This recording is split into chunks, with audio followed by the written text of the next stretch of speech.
Hey, let's talk a little bit about the Montreal Screwjob because I was reading some of your interviews or listening to some of your interviews about that, and you're basically the guy that came up with the finish, right? Yeah.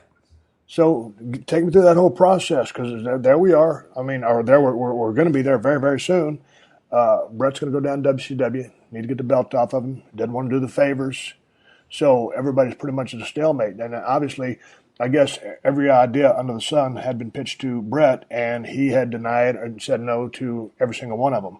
So you guys, obviously, between a rock and a hard place, you got to get the belt off of him before it goes to WCW. Yeah, everything you said is absolutely correct. What a lot of people don't know, Steve, is it should never come into question whether or not every idea under the sun was pitched to Brett. Because what a lot of people don't understand is when that happened, it was me, Vince, and Cornette. Okay? Vince pulled me to the side. Vince said to me, Vince, I'm going to call Brett now. I need you to be a third party on the phone to listen to the conversation. Okay?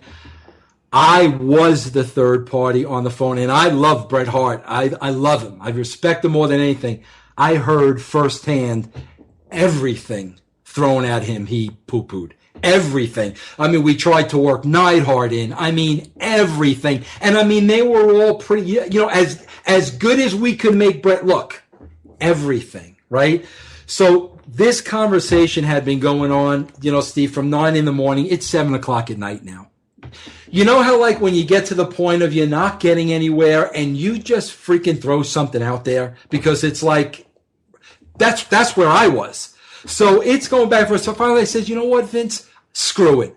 I said, let Sean put Brett in his own move, the sharpshooter, and let the referee call for the bell. End it. Simple. End of story. This is at like 8 o'clock at night. Okay? Vince didn't say a word. This is probably like Thursday. Right. Okay. Right after that, I went home.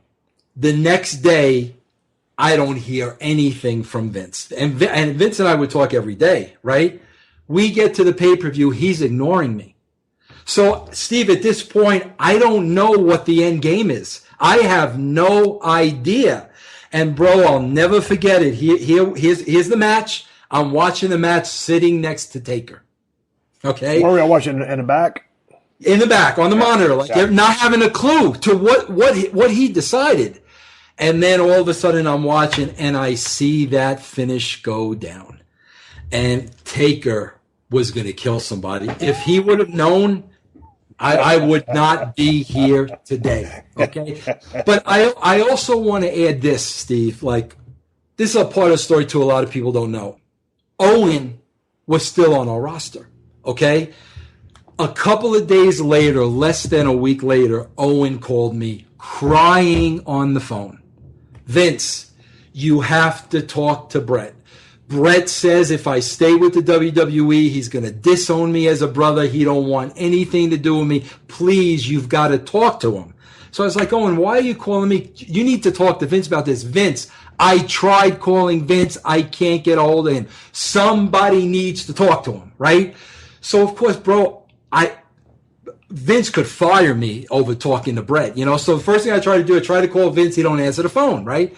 So, bro, I love Owen so much as a human being that I'm like, I gotta call Brett, So less than a week after that, I called Brett on the phone, and he wanted to kill everybody. I mean, forget about it. And I said to Brett, man up. I said, Brett, at the end of the day, Vince was looking to protect his entire company. It had nothing to do with Vince not trusting you. Vince didn't trust Eric Bischoff. Vince did not want Eric Bischoff parading his WWF title on their show. Vince was trying to protect the company. And I said to him, I said, Brett, as much as you'll never understand this and you're going to want to rip my head off, I totally stand behind Vince 100% of what he did. Now, am I sorry that it went down that way? Of course I am. Nobody wanted to see that. But Steve, being on that phone and knowing Brett was shooting down every single idea, he left Vince with no choice. And that's why what happened happened. It was interesting that night. Of course, I watched the finish go down as well. I was at the building, and man, I couldn't believe it. And I was like, man, this is a guy who's our world champion. How are we going to proceed forward? Now, again, business was what it was. It wasn't the greatest in the world, but he was our world champion and our leader, and I was behind him. And to this day, I consider Bret Hart to be a very, very close friend and a person I have nothing but the utmost respect for, one of my favorite guys to work with. But that being said, I agree with the decision that was made as far as protecting the business, protecting the territory of the company that, you know, Mr. McMahon Sr. had started. So, you know, I was on board with the decision. But then at the building, I mean, it was total chaos and shock. And I didn't know what the heck was going on. And all of a sudden, who was it? Was it Davey Boy and Owen who went to the ring? Neidhart was there. He was pissed off and confused. Yeah. And then what happened when were you around when Vince walked into the room to confront Bret and got his clock cleaned? It's like, I mean, Steve, you know, don't get me wrong, bro. Me and Vince have had our differences during the year, and I mean, I haven't talked to him in years. I mean, that's a shoot. But how do you not respect a guy for doing that? I mean, he did something he did not want to do. He tried to do everything to get around it and avoid it. I can attest to that.